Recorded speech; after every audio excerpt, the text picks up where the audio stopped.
Welcome दोस्तों। Yoga session में आपका स्वागत है। बहुत बहुत स्वागत है। योगा हमारी भाषा में योगासन बहुत इंपॉर्टेंट है। बहुत स्वास्थ्य के लिए लाभदायी है। योगासन हमें करना चाहिए बिल्कुल।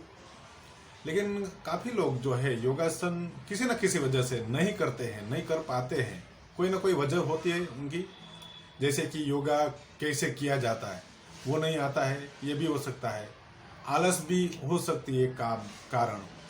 और योगा में कुछ खतरा है, ऐसा भी डाउट हो सकता है कि अगर किसी मार्गदर्शक की निगरानी में योगा किया जाए और मार्गदर्शक के पास जाना या मार्गदर्शक के अंडर में योगासन करना, ये थोड़ा दिक्कत वाला मामला हो सकता है कईयों के लिए।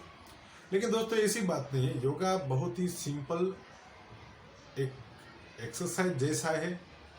कुछ छोटी छोटी बातें हैं, अगर वो ध्यान में रखी जाए, कुछ छोटा छोटा सूचन है, उस सूचनों को ध्यान में रख के योगा किया जाए तो किसी भी मार्गदर्शक की निगरानी में योगा करने की जरूरत नहीं है। आप अपने से ही बढ़िया से योगा कर सकते हैं और उसमें आगे प्रगति भी कर सकते हैं।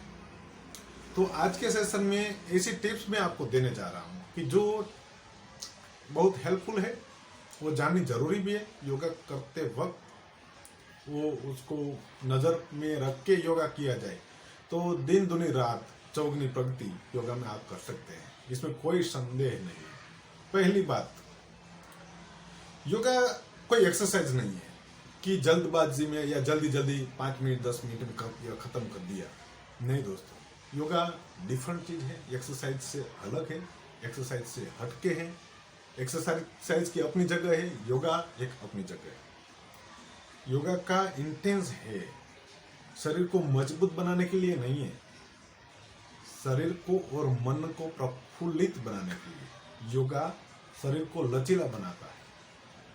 तो दोनों का इंटेंस अलग है, इसलिए योगा बिल्कुल फुर्सत के समय में ही करना चाहिए। बिल्कुल फुर्सत के समय में, कम से कम आधा घंटा और इससे ज्यादा अगर समय है आपके पास तो ही योगा करने में आपको इंटरेस्ट लेना चाहिए। दूसरी बात, ये सबसे इंपॉर्टेंट बात थी पहली। इससे बाद की इंपॉर्टेंट बात जो है कि योगा करने में किसी भी तरह की जल्दबाजी नहीं करनी है। ऐसा नहीं है कि अरे मुझसे कैसे नहीं होता है, मुझसे ये टांग ये सर को क्यों नहीं टच होती है, मैं तो करके रहूंगा। अगर ऐसी जल्दबाजी करने जाओगे तो डेफिनेटली कोई स्नायु खींच जाएगा, जरूरत से ज्यादा खींच जाएगा और कुछ अकस्मात भी हो सकते हैं।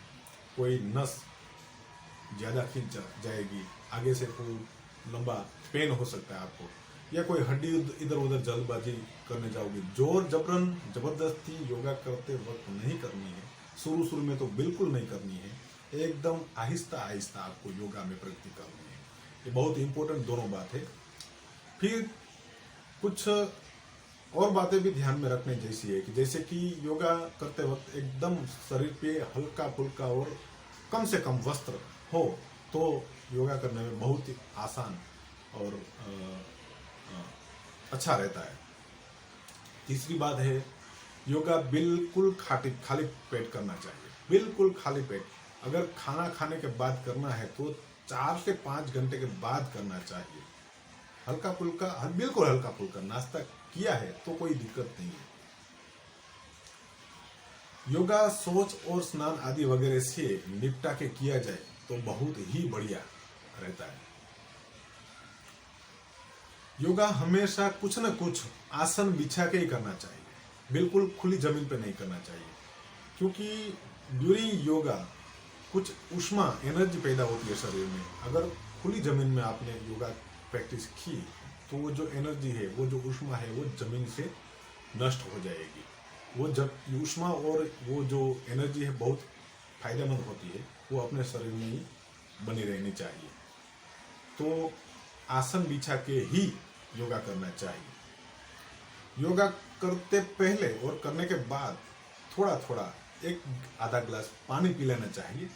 इसी वजह से योगा करते वक्त अगर जॉइंट्स या कहीं पे भी किसी भी तरह का कचरा है वो निकलता है, पानी उसको धो देता है और वो जब हम मूत्र त्याग करते हैं तो वहाँ से वो कचरा निकल जाता है।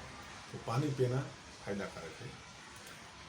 योगा करते वक्त श्वास बिल्कुल नाक से ही लेने का है, मुंह से बिल्कुल नहीं लेने का है। वो तो बहुत आम बात है, वो तो ध्यान रखनी चाहिए। योगा करना एक ऐसी जगह पे करना चाहिए जहां बिल्कुल ओपन एटमॉस्फेयर हो, हवा उजास बिल्कुल हो, प्रॉपर लाइटिंग होनी चाहिए और प्रॉपर एकदम बंद कमरे में योगा नहीं करना चाहिए। कहने का मतलब ये है कि बंद करने में कमरे में अगर योगा करोगे तो योगा के लिए जो एटमॉस्फेयर क्रिएट होता है, जो मानसिकता क्रिएट होती है, वो नहीं होगी।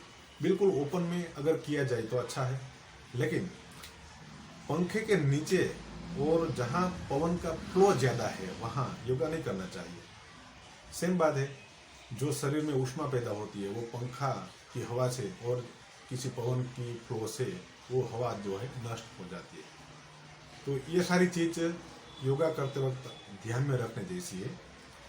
तो हमें योगा का ज्यादा से ज्यादा लाभ हो सकता है।